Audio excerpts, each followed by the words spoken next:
আসসালামু আলাইকুম এভরিওয়ান। আশা করি যে যেখানে আছো সকলেই ভালো আছো। আলহামদুলিল্লাহ আমিও খুব ভালো আছি। তো আজকে আমি দীর্ঘ 1 বছর পর একটা ভিডিও আপলোড করব। আমি মাঝখানে একদম ভিডিও করা স্টপ করে দিয়েছিলাম, ভাবছিলাম কখনোই করব না। তো আমার নিজের কাছে নিজের ভিডিও করার স্টাইল পছন্দ ছিল না। যাই হোক, মানুষ তো শুরু থেকেই সবটা পারে না, আস্তে আস্তে শেখে। তো আমিও চেষ্টা করছি নতুন কিছু শেখার জন্য। যাই হোক, আজকে আমি রান্না করব কবুতরের মাংস। এখানে কিন্তু আমি 4টা কবুতরের মাংস কেটে খুব সুন্দর করে পরিষ্কার করে নিয়েছি। আমি করিনি, অ্যাকচুয়ালি আমার আম্মু করছে। যাই হোক, ওই ক্রেডিটটা আমি নিয়ে নিলাম। যাই হোক, আজকে যেহেতু আমি রান্না করবো সেহেতু আমি বলি যে না, আমি সব কিছু করছি। যাই হোক, এখানে আমার বাবার খুব পছন্দের কবুতরের মাংস।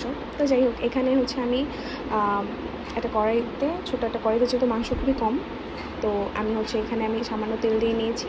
তেলটা খুব পরিমাণ মতো ছিল, কিন্তু ক্যামেরার জন্য তো বোঝা যাচ্ছিলো না, আমি যে পরিমাণ মতনই দিয়েছি। এখানে আমি বেশি করে পেঁয়াজ দিয়ে নিয়েছিলাম, 2-3টা মরিচ, 2টো এলাচ, 2টো দারচিনি এবং 2টো তেজপাতা আমি দিয়ে নিয়েছি। এগুলোকে প্রত্যেকটাকে আমি এখন খুব ভালো করে ভাজা ভাজা করব।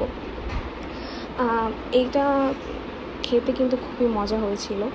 তো যাই হোক, এটাকে আমি খুব ভালো করে এবার ভাজা ভাজা করব, একদমই খুব সুন্দর করে, যাতে পেঁয়াজগুলো খুব সুন্দর মতন ভাজা ভাজা হয়। নাহলে কিন্তু গলে না, একদম মানে একদম আলাম আলাম থেকে যায়।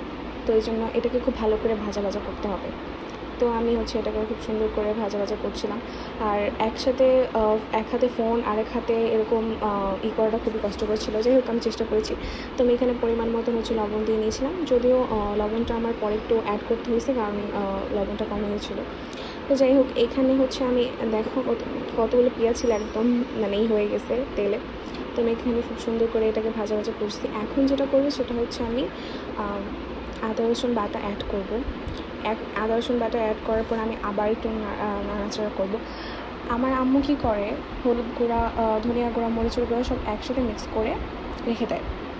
অ্যান্ড সকলে অনেকে আলাদা আলাদা করে ইউজ করে, কিন্তু ওই মাপটা আমি ভালো করে বুঝি না, আমার আম্মু বুঝে না, ইভেন আমার যে নানু আছে, নানু থেকেই আম্মু শিখছে, আম্মুর থেকেই আমি শিখছি। তো যাই হোক, পরে আমি এই প্রত্যেকটা গুঁড়া একসাথে ভালো করে পরিমাণ মতো মিক্স করে নেয়। তো আমি এখন এখানে 1-1.5 চামচের মতন আমি এখানে মশলাটা অ্যাড করব। এখানে কিন্তু প্রত্যেকটা মশলা অ্যাড আছে, মানে মিক্স করা। তো যাই হোক, এখানে আমি খুব সুন্দর করে আবার একটু মিক্স করে নিচ্ছিলাম। তারপরে এখানে আমি সামান্য একটু পানি অ্যাড করব। আমার না কিছুতেই পানিটা অ্যাড করতে মন চায় না, মনে হয় যে না, রাখতেই থাকে কিন্তু পুড়ে যাবে। সেজন্য আমি এখানে পানি অ্যাড করে নিয়েছি। পানি অ্যাড করার পর এখানে আমি 2-3টা এলাচ, আমি গোলমরিচ দিয়েছি। চাইলে সকলে এটা স্কিপ করতে পারো, আমি আমার মন মতো দিয়ে নিয়েছি। তারপর এখানে আমি কবুতরের মাংসগুলো অ্যাড করব। দেখতেই পাচ্ছ, আমি এখানে কবুতরের মাংসগুলো অ্যাড করব এবং এগুলো খুব সুন্দর করে কষাতে থাকবো। কী মজা হচ্ছিলো, ঘ্রাণটা খুব সুন্দর মানে এসেছিলো। যাই হোক, তো এটাকে আমি খুব সুন্দর করে এখন কষাবো। এই তো দেখতেই পাচ্ছ কত সুন্দর করে আমি এটাকে কষাইতেছিলাম। আর আমি ভয় পেয়েছিলাম যদি পড়ে যায়, আমি সুন্দর করে করতে পারতেছিলাম, কারণ এক হাতে ফোন ছিল আর এক হাতে আমি এটাকে মিক্স করতেছিলাম, মানে কষাইতেছিলাম। লাস্টে মেবি একটা কবুতরের পড়েও গেছিলো। যাই হোক, আমি এটাকে খুব সুন্দর করে ওই যে দেখছেন পড়ে গেছিলো।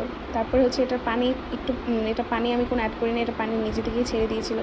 তারপর দেখ কত সুন্দর একটা কালার চলে আসছে। তারপর এখানে আমি পরিমাণ মতন পানি অ্যাড করে দিই।